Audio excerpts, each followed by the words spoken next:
Hello class, welcome to week 7 of Psych 582. So we are getting down to the wire and finishing up this class.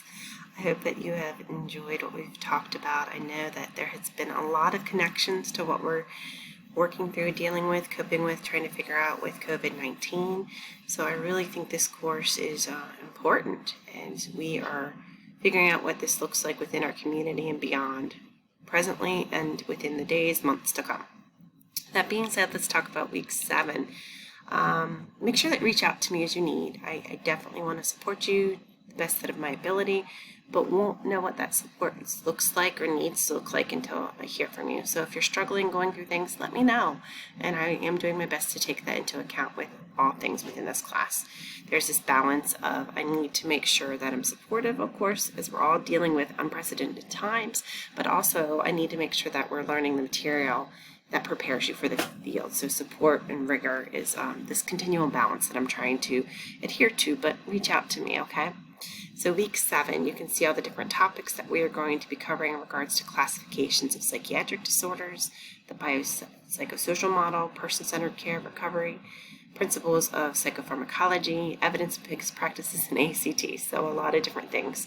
In your readings and preparations folder, there's a lot of different things that you can dig into, and you might find that they're helpful as you're approaching the discussion board, as well as continuing to work on the disaster and trauma presentation. This should say paper, but it's a paper. For the on-ground classes, when they run, they usually don't run for this class. There was an option for a presentation, but this is a paper, so ignore that. It's a paper.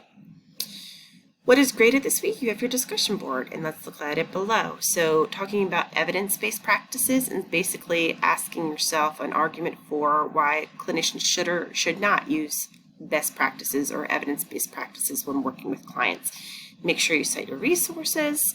Your initial posting is due Thursday by midnight and respond to at least 2 colleagues Sunday by midnight, okay? So that is what you have due this week. You will then be able to have a bit of time to work on the paper that is due within week 8.